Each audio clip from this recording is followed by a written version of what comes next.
ಅದೇ ರೀತಿಯಾಗಿ ದಕ್ಷಿಣ ಭಾರತದ ಮಕ್ಕಳ ಕನಿಷ್ಠ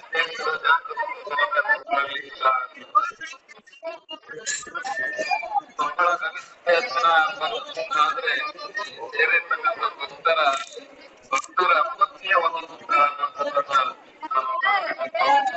ಯಾಕಂದ್ರೆ ಭಗವದ್ಗೀತೆಯಲ್ಲಿ ಕೃಷ್ಣನ ಮಾತು ಹೇಳ್ತಾರೆ, ಭಕ್ತ ದೊಡ್ಡದು ಹೇಳ್ತಾರೆ. ಅರ್ಜನ ಭಕ್ತಿಗೆ ಒಂದು ಮೇಲ್ಗೈ ಆಗುತ್ತೆ ಅಂತ ಹೇಳಿ ನಿಮ್ಮನ್ನೆಲ್ಲ ನೋಡ್ತಾ ಇದ್ವಿ. ಜಾತ್ರೆ ಬಹಳ ದೊಡ್ಡ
ಈ ಜಾತ್ರಾ ಮಹೋತ್ಸವಕ್ಕೆ ನಾಡಿನ ಪರಮ ಪೂಜ್ಯರು, ಎಲ್ಲ ಹಿರಿಯ ಜನಪ್ರತಿನಿಧಿಗಳು, ಅದರ ಜೊತೆಗೆ ಅಪಾರ ಗವಿಸಿದ್ದಪ್ಪ ಭಕ್ತ ವೃಂದ ತಾವೆಲ್ಲ ಪಾಲ್ಗೊಂಡಿದ್ದೀರಿ.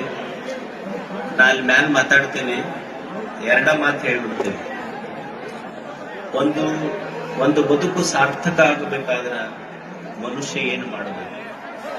ಒಂದು ಸಾರ್ಥಕತೆಯ ಜೀವನದ ಲಕ್ಷಣ ಅಂದ್ರ ಇಷ್ಟೇ, ಕೈಯಲ್ಲಿ ಸತ್ಕಾರ್ಯಗಳಿರಬೇಕು, ತಲೆಯಲ್ಲಿ ಸದ್ವಿಚಾರಗಳಿರಬೇಕು, ಬಾಯಲ್ಲಿ ಸವಿ ಮಾತುಗಳಿರಬೇಕು, ಹೃದಯದಲ್ಲಿ ಪ್ರೇಮ ಇರಬೇಕು. ಇಷ್ಟಿದ್ರೆ ಸಾಕು, ಅದು ಬದುಕಿನ ಸಾರ್ಥಕತೆ ಲಕ್ಷಣ. ಇಷ್ಟ ನೆನಪಿಡ್ರಿ, ತಲೆಯಾಗ ಚಲೋ ವಿಚಾರ ಇರಬೇಕು, ಕೈಯಾಗ ಚಲೋ ಕೆಲಸ ಇರಬೇಕು, ನಾಲ್ಗಿ ಮ್ಯಾಲ ಚಲೋ ಮಾತಿರ್ಬೇಕು, ಎದೆಯಾಗ ಪ್ರೇಮ ಇರಬೇಕು. ಇಷ್ಟಿದ್ದು ಬಿಟ್ರ ನಾವು ಗವಿಸಿದ್ದಪ್ಪಜ್ಜನ ಗದ್ದಿಗೆ ಹೋಗಿ ದೀಪ ಹಚ್ಚೋದು ಬೇಕಾಗಿಲ್ಲ. ಇಷ್ಟಿದ್ರ ಅವನ ಬಂದು ನಿಮ್ಮ ಮನೆಯ ಜಗಲಿಯ ದೀಪ ಆಗಿ ನಿಮ್ಮ ಮನ್ಯಾಗ ಸದಾ ಇರ್ತಾನ.